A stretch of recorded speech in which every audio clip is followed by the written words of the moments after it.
Hi everyone, welcome to Real English. Where you learn natural English for real life. I'm Paul. And I'm Emily. Let's get started.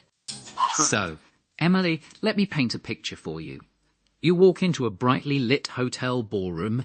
Everyone is wearing business casual, holding a tiny plastic cup of wine and talking in groups of 3. You know absolutely no one.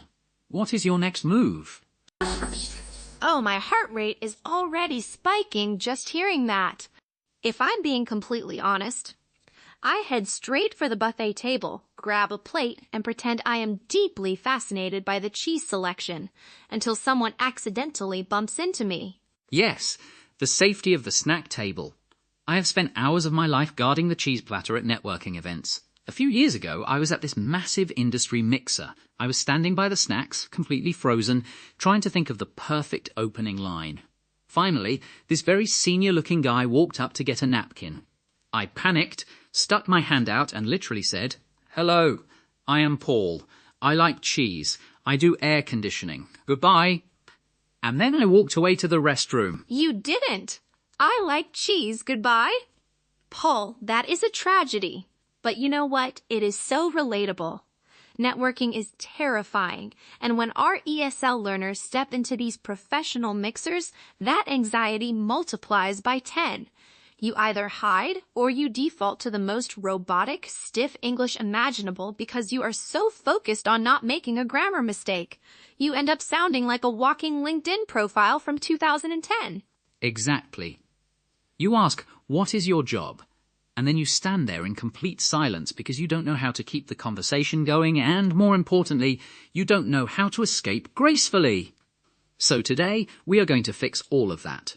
We are going to teach you how to break the ice naturally and, crucially, how to politely run away when the conversation dies. Before we get into the heavy lifting, let's do a quick poll for our listeners right now. And Paul, I want your answer too. What is your ultimate go-to excuse to leave a conversation at a party? A, going to the bathroom. B, getting another drink. Or C, pretending your phone is vibrating. Oh, I am a chronic B. I need to go refill my water is my ultimate escape hatch. It's flawless. I'm a C. I have definitely fake-checked my phone before. But we are going to learn much better ways to do this today. Let's start with our step-by-step core teaching. We are going to use the I.C.E. framework. I.C.E. break the ice mean. Bless. I love a good acronym. What does the I stand for? I stands for introduce with context. Don't just walk up and say, "Hi, I am Emily." That gives them nothing to work with. Use your surroundings. You can say, "I see you found the only good coffee left in the room. I'm Emily, by the way."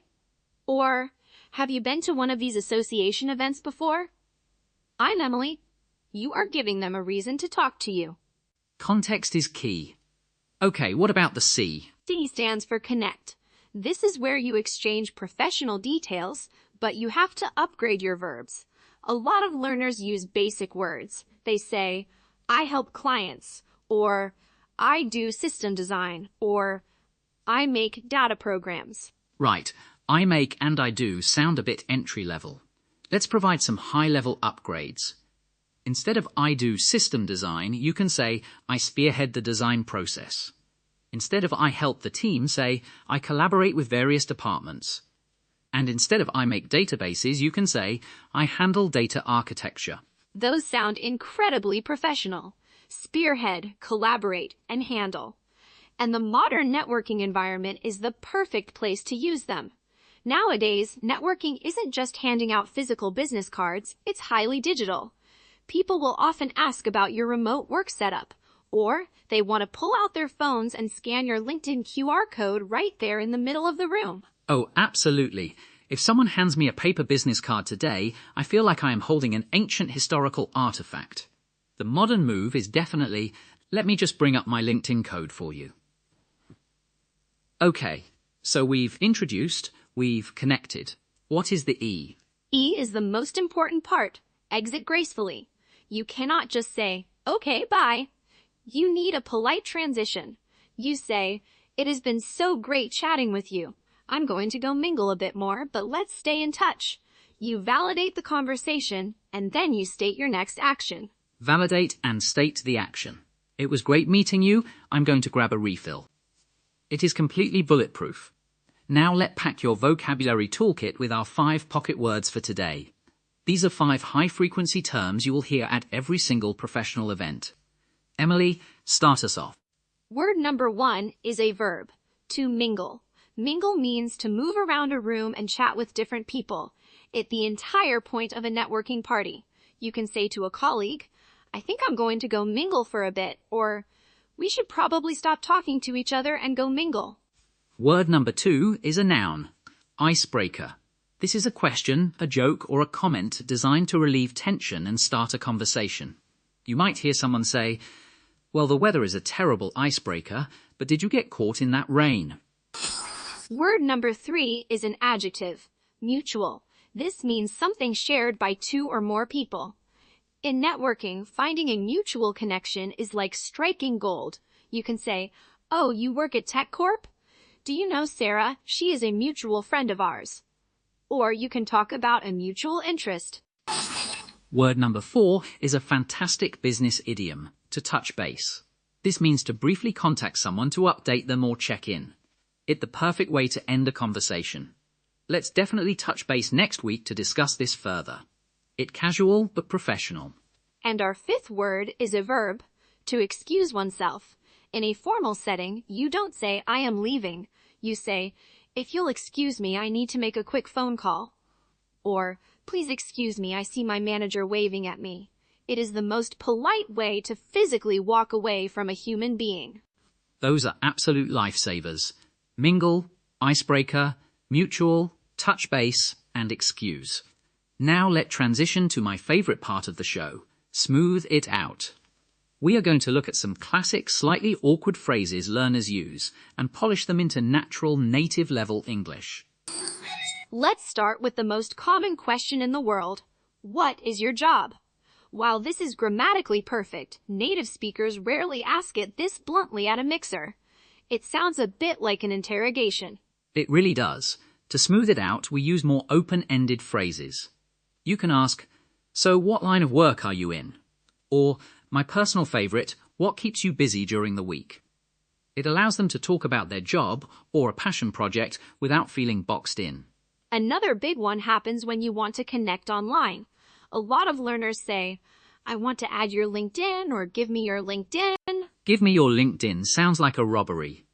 In English, we don't add someone's LinkedIn as a verb in conversation. We say, are you on LinkedIn? I'd love to connect. Or, let's connect on LinkedIn. We use the verb connect. Here is a tricky one.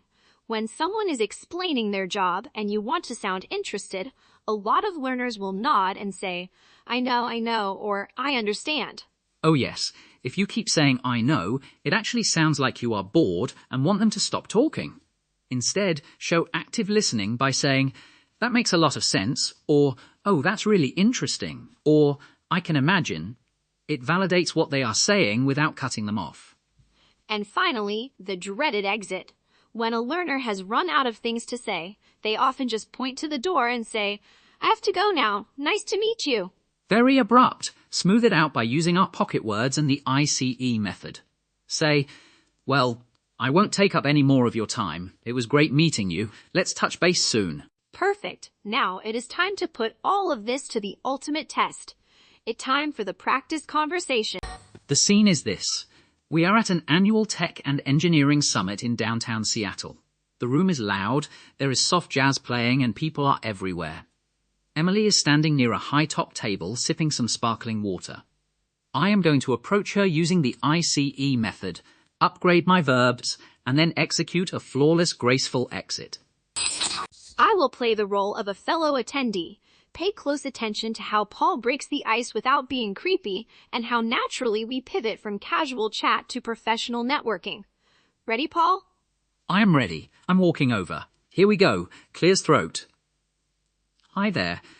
I have to ask, did you manage to figure out the Wi-Fi password here, or are we all just living off our cellular data today? Laughs. Oh, I completely gave up. I think the password is just a myth they tell us to keep us busy. I'm Emily, by the way. I'm Paul. Nice to meet you, Emily. Are you attending the summit with a team or are you flying solo today? I'm actually here solo. I'm with a media tech company. I handle data architecture for our platforms. Oh, fascinating. What kind of data are you working with primarily? Mostly real-time analytics. Specifically, I collaborate with our media teams to build extraction programs. We pull the hottest trending news over a strict 24-hour cycle and structure it into databases so they can track pure volume trends without any political filtering. It's pretty fast-paced. Wow, pulling 24-hour trending news into a structured database, that sounds intense but incredibly useful. I'm on a completely different end of the engineering spectrum, honestly. Oh, what line of work are you in, Paul? I spearhead HVAC system design for commercial high-rises. So, while you are tracking data trends, I'm usually staring at complex blueprints trying to figure out how to optimize airflow and heating for 50-story buildings. That is no small feat. It's funny, we're actually moving into a newly built corporate office next month, and the building management keeps bragging about their state-of-the-art HVAC setup. So I genuinely appreciate what you do. Well, let's hope my colleagues did a good job on your building, or you'll be calling me to complain about the I.C.E. Laps, I will definitely keep that in mind. Listen, Emily, it has been absolutely great chatting with you and hearing about your data programs.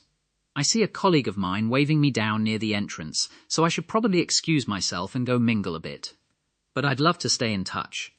Are you on LinkedIn? I am. Let me just pull up my QR code on my phone for you. Perfect. Got it. I'll send you a connection request.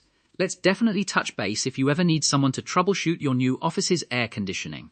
Have a great rest of the summit. You too, Paul. It was a mutual pleasure. And scene.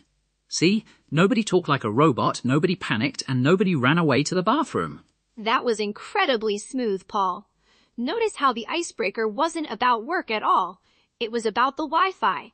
It is shared low-stakes observation. And then, when we talked about our jobs, we used upgraded verbs.